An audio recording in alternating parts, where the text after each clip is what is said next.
Oke, oke. Assalamualaikum warahmatullahi wabarakatuh. Waalaikumsalam Waalaikumsalam warahmatullahi wabarakatuh. Ya, selamat siang semuanya Bapak Ibu. Bagaimana kabarnya, sehat nggih? Selamat siang. Selamat siang. Oke. Alhamdulillah. Alhamdulillah. Oke. Ya, pada kesempatan kali ini nanti saya akan melakukan IAT, yaitu berkaitan dengan materi belajar Pancasila. Tapi sebelum itu, Bu Nunik, silakan pimpin doa untuk kelas kita, nggih.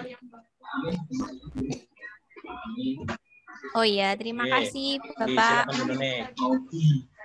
Assalamualaikum warahmatullahi wabarakatuh. Waalaikumsalam warahmatullahi wabarakatuh.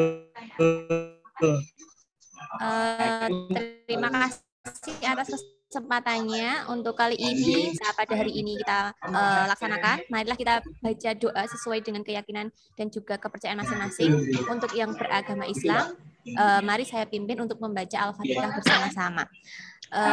Berdoa mulai. Bismillahirrahmanirrahim. Alhamdulillahirabbil alamin. Arrahmanirrahim. Maliki yaumiddin. Iyyaka na'budu wa iyyaka nasta'in. Ihdinas shiratal mustaqim. Shiratal ladzina an'amta 'alaihim ghairil maghdubi 'alaihim waladdallin. Amin. Terima kasih Bapak Ibu semua. Semoga dengan bacaan Al-Fatihah tadi dapat memperlancar segala urusan kita untuk hari ini, dan semoga kita selalu diberikan kesehatan dan juga kelancaran. Terima kasih Bapak, Ibu. Assalamualaikum warahmatullahi wabarakatuh. Waalaikumsalam warahmatullahi wabarakatuh. Ya, terima kasih Bu Nunik. Semoga yang diharapkan bisa berjalan dengan baik. Oke, untuk melangkah ke acara selanjutnya, biar kita lebih semangat, Pak Munif bisa pimpin SBK, nggih? Nggih, siapa? Monggo Pak Munif, pimpin SBK. Nggih. Bu, mohon maaf sebelum kita mulai materi dari Pak Nur Ismail. Kita nggih. Pak Ismail, Pak. Saya Pak hanya akan memberikan beberapa pertanyaan ringan saja. Nggih. Pak Nur Rahman. Nggih. Nur Ismail nggih. Ismail Nur Rahman. Saya akan memberikan beberapa tebak-tebakan nggih, Bapak. Tebak-tebakan yang ringan saja, ini untuk guyonan saja. Yang pertama, tebakan yang pertama. Ini berkaitan dengan binatang Bapak Ibu. Binatang apa yang paling lengket dengan laki-laki Bapak Ibu? Binatang? Saya ulangi. Binatang apa yang paling lengket dengan laki-laki Bapak Ibu? Ayam. Ayam. Belum betul Bu Nuni. Belum betul. Bu Linda mungkin mau menjawab. Buaya. Belum betul juga Bu. Kalau itu buaya darat Bu. Apa ya? Pak Nur? Kalau buaya darat menyerupai. Identik ya Bu ya. Jawabannya adalah gajah duduk Bapak Ibu. Oh iya, merek sarung ya. Gajah duduk. Iya ya, merek sarung ya. Terus kemudian yang kedua Bapak Ibu. Kenapa matahari itu kok sering tenggelam Bapak Ibu? Tenggelam? Iya, matahari tenggelam. Di barat Ibu terbit. Tidak tenggelam nanti panas terus Pak, siang terus Pak. Dereng leres Pak Nurwanto.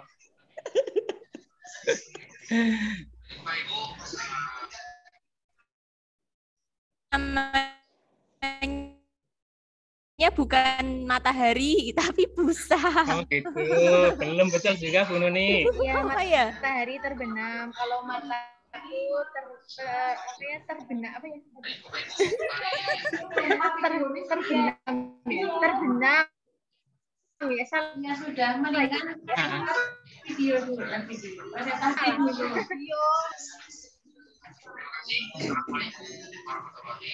Oke, saya jawab Bung ya, Bapak Ibu. Matahari itu terbenam karena tidak dapat berenang, Bapak Ibu. Gimana Pak? Karena tidak dapat berenang, Bapak Ibu. Belum kursus renang ya Pak ya? Nggih, belum bisa berenang. Satu lagi Bapak Ibu.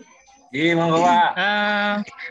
Ketika seekor harimau itu melompat, saya ulangi, ketika seekor harimau itu melompat, yang digunakan untuk berpijak itu kaki kanan dulu, kaki belakang dulu atau kaki depan dulu Bapak Ibu? Pernah memperhatikan apa mboten panjenengan? Kaki depan. Kaki depan, Bu Linda, Bu Nuni? Belakang. Ini sih nanti di itu ke YouTube no Kak.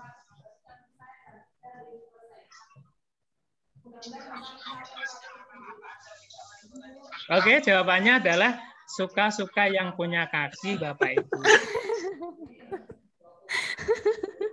Mau pakai yang depan ya monggo, mau pakai belakang iya. terserah gitu nggih. Oh iya, Pak. Itu Bapak Ibu ice breaking pada hari ini, mudah-mudahan breaking ini pikiran kita menjadi fresh kembali dan dapat mengikuti materi dari Pak Ismail dengan termotivasi dengan motivasi yang tinggi. Terima kasih Pak Nur, kembali Pak Nur. Terima kasih Pak Munif atas ice breaking-nya. Yap. Luar biasa ini ice breaking-nya, sangat-sangat menarik ya. Ya. Ya. Oke. Apa namanya, untuk memulai materinya, saya akan coba membagikan share screen ya. Bentar. Kelihatan boten nggih Bapak Ibu? Ini malah Pak. Kelihatan, Pak. Kelihatan nggih? Kelihatan. Oke. Ya, sebelum kita masuk ke materi, kenapa saya memilih materi ini? Yaitu dari pemerintahan pusat lewat kementeriannya itu menentukan tujuan pendidikan nasional, yaitu menciptakan karakter pelajar Pancasila. Nah, dari judul ini, Pelajar Pancasila, ya, ini kita langsung ke profil pelajar Pancasila. Definisi profil pelajar Pancasila adalah profil lulusan yang menunjukkan karakter dan kompetensi yang diharapkan diraih dan menguatkan nilai-nilai luhur Pancasila peserta didik dan para pemangku kepentingan, terdiri dari 6 dimensi dengan penjabaran di masing-masing dimensinya. Oke, pernah mendengar pelajar Pancasila nggih Bapak Ibu nggih? Pernah, Pak. Pernah, Pak. Pernah. Ya. Kira-kira dimensinya apa saja nggih? Dimensi pelajar Pancasila niku? Pernah mendengar mboten? Ya. Nah, ini ada dimensi pelajar Pancasila. Oke, dimensinya yang pertama itu ada beriman, bertakwa kepada Tuhan Yang Maha Esa, dan berakhlak mulia. Yang kedua, berkebinekaan global. Yang ketiga, mandiri. Terus yang keempat, bergotong royong. Yang kelima, bernalar kritis. Dan yang keenam, itu kreatif. Ya, nah, untuk menciptakan pelajar yang beriman, bertakwa kepada Tuhan Yang Maha Esa, dan berakhlak mulia, pelajar Indonesia yang menghayati keberadaan, yaitu pelajar Indonesia yang menghayati keberadaan Tuhan, dan selalu berupaya mentaati perintah serta menjauhi larangan sesuai dengan ajaran agama dan kepercayaan masing-masing. Maksudnya di sini yaitu peserta didik itu harus bisa menunjukkan akhlak yang mulia, baik dalam beragama, akhlak mulia baik kepada diri sendiri, kepada sesama, kepada alam, ataupun kepada negara. Ya. Tujuan dari pembelajaran yaitu berarti nanti peserta didik itu harus menunjukkan akhlak yang mulia, ya baik dalam beragama, diri sendiri, kepada sesama, ataupun kepada negara. Oke, dimensi yang kedua yaitu berkebinekaan global. Maksudnya yaitu pelajar Indonesia yang berkebinekaan global memiliki identitas diri yang matang, mampu menunjukkan dirinya sebagai representasi budaya luhur bangsanya, sekaligus memiliki wawasan serta keterbukaan tentang eksistensi ragam budaya daerah, nasional, dan global. Pelajar Indonesia memiliki sikap menghormati keberagaman dan toleransi terhadap perbedaan. Ya. Hal ini bisa ditunjukkan pelajar harus mengenal dan menghargai budaya, ya, dapat berkomunikasi dan berinteraksi antar budaya, berefleksi dan bertanggung jawab terhadap pengalaman kebinekaan secara global. Oke, kemudian dimensi yang ketiga yaitu ada mandiri. Ya. Pelajar Indonesia memiliki prakarsa atas pengembangan dirinya yang tercermin dalam kemampuan untuk bertanggung jawab, memiliki rencana strategis, melakukan tindakan dan merefleksikan proses dan hasil pengalamannya. Hal ini ditunjukkan dengan pelajar memiliki kesadaran, ya, kesadaran akan diri sendiri dan situasi yang dihadapi serta memiliki regulasi diri. Ya, di sini dijelaskan pelajar itu harus mempunyai sikap, ya, dalam keadaan atau situasi apapun. Nah, kemudian yang keempat itu dimensi pelajar Pancasila itu ada bergotong royong. Ya, pelajar Indonesia memiliki kemampuan untuk melakukan kolaborasi dengan sukarela agar kegiatan yang dikerjakan dapat berjalan lancar dan mencapai tujuan untuk kebaikan bersama. Pelajar Indonesia selalu berusaha melihat kekuatan-kekuatan yang dimiliki setiap orang di sekitarnya yang dapat memberi manfaat, mencegah terjadinya konflik, dan tidak memaksakan kehendak pada orang lain. Ya, hal ini ditunjukkan dengan pelajar Indonesia, ya, melakukan kolaborasi, memiliki kepedulian yang tinggi, dan berbagi dengan sesamanya. Terus yang kemudian dimensi yang selanjutnya yaitu bernalar kritis. Maksudnya adalah pelajar Indonesia yang bernalar kritis, berpikir secara objektif, sistematik, dan saintifik dengan mempertimbangkan berbagai aspek berdasarkan data dan fakta yang mendukung, sehingga dapat membuat keputusan yang tepat dan berkontribusi memecahkan masalah dalam kehidupan serta terbuka dengan penemuan baru. Ya, maksudnya adalah pelajar Indonesia ini perlu memperoleh dan memproses informasi serta gagasan dengan baik, lalu menganalisis dan mengevaluasi, kemudian merefleksikan pemikiran dan proses berpikirnya. Oke, dan dimensi yang terakhir itu ada kreatif.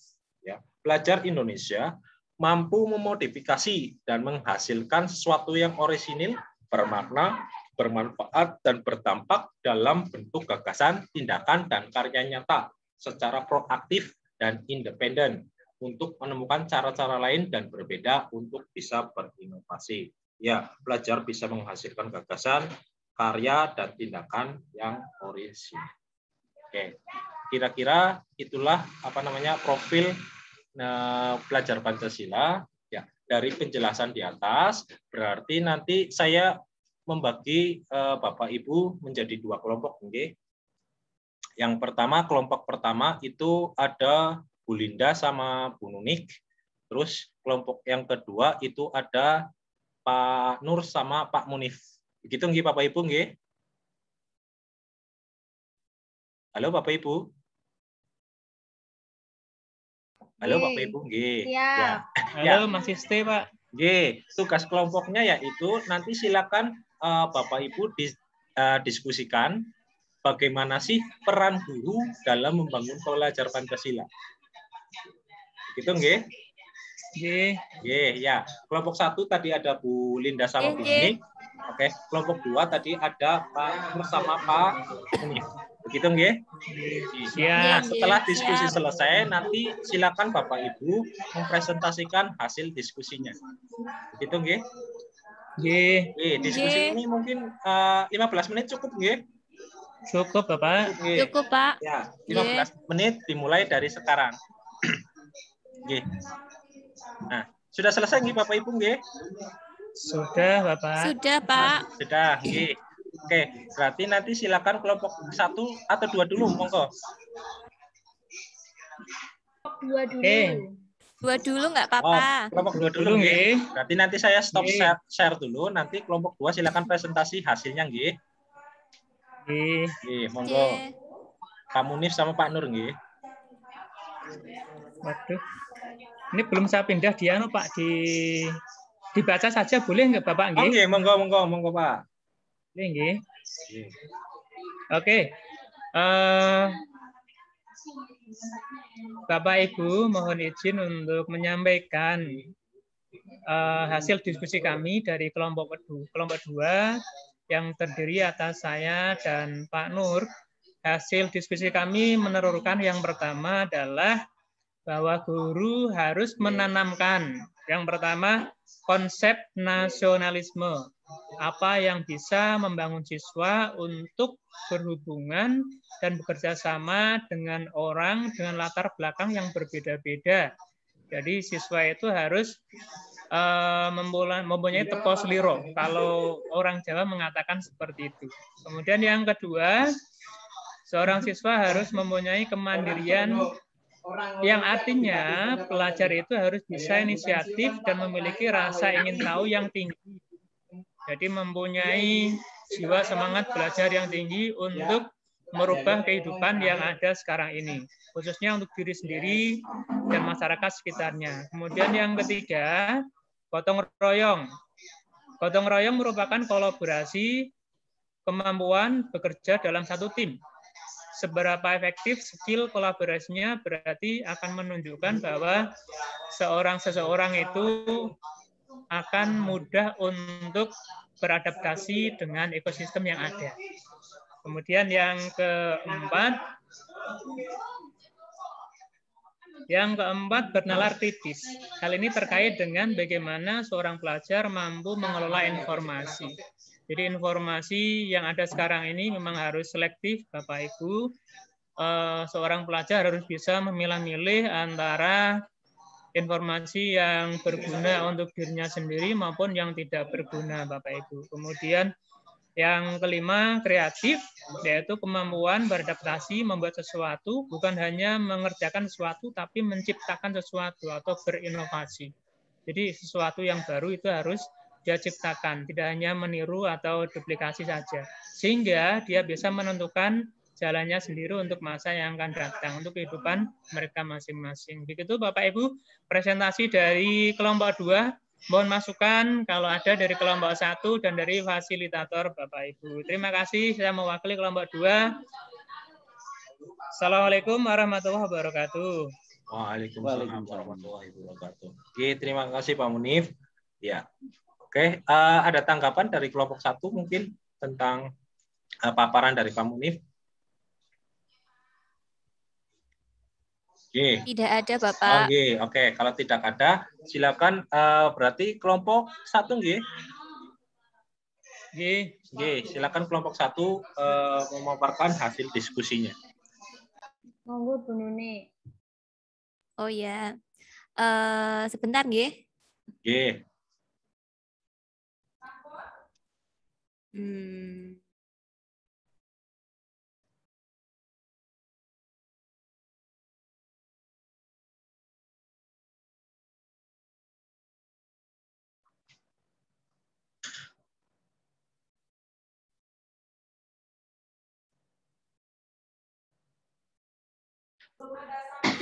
Share screen-nya saya nggak bisa ya Bapak, gimana ya? Apa saya paparkan aja gimana? Iya, monggo Bu.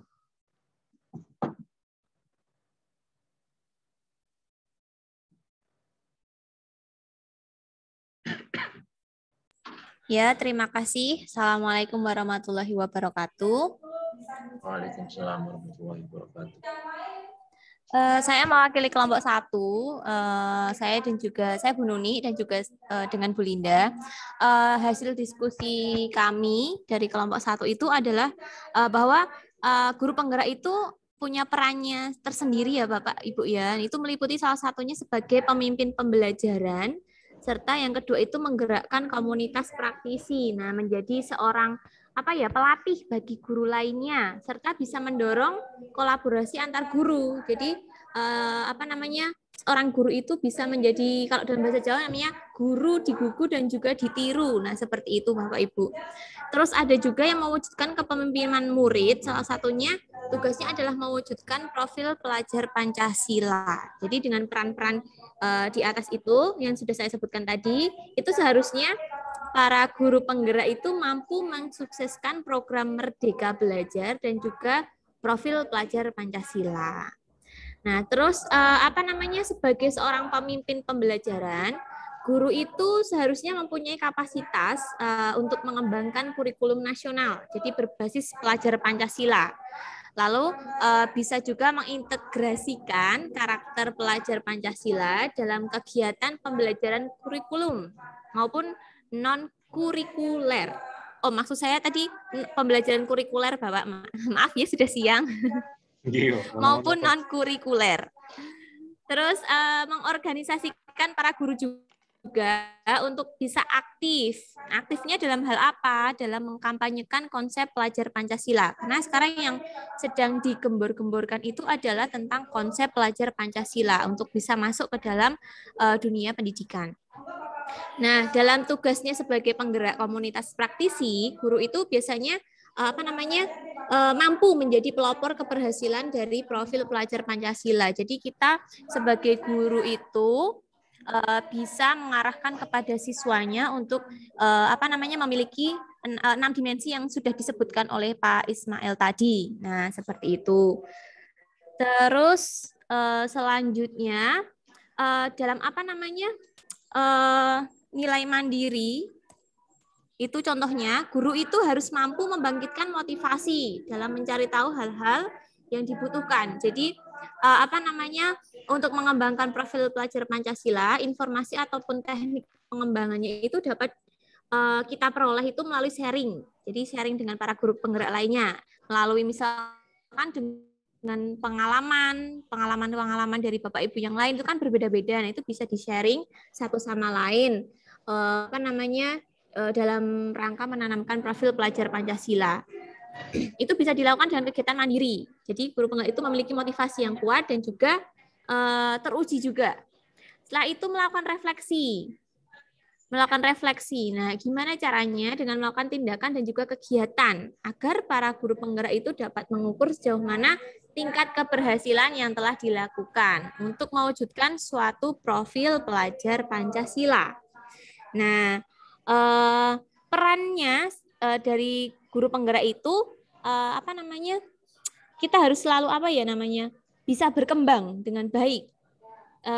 Juga yang bisa kita ambil dari pendidikan yang telah dikemukakan oleh Ki Hajar Dewantara itu kan kalau pendidikan itu seperti semboyannya ing ngarsa song tulodo ing madya mangun karso tutwuri handayani, itu sama. Sebagai guru penggerak kita harus bisa semacam memberikan panutan kepada para siswa-siswa kita supaya bisa menerapkan 6 dimensi yang ada dalam profil pelajar Pancasila. Mungkin seperti itu, Bu Linda bisa menambahkan lagi, mungkin bisa. Mungkin cukup, sudah cukup lengkap dan jelas. Terima kasih Bu Nunik. Seperti itu saja Pak. Saya terima kasih. Ya. Assalamualaikum warahmatullahi wabarakatuh. Waalaikumsalam warahmatullahi wabarakatuh. Oke, terima kasih Bu Nunik dan Bu Linda. Terima kasih juga Pak Munif dan Pak Nur atas presentasinya. Oke, biar lebih semangat lagi ya. Oke, kita berikan aplaus dulu untuk kedua kelompok. Oke. Ya. Oke. Ya. Ya. Yang terakhir itu nanti kita konklusikan ya, atau kita simpulkan bahwa memang seorang guru itu menjadi ujung tombak dari keberhasilan tujuan pendidikan nasional, yaitu menciptakan profil pelajar Pancasila. Oke. Tadi dimensi profil pelajar Pancasila itu ada berapa nggih, Bapak Ibu?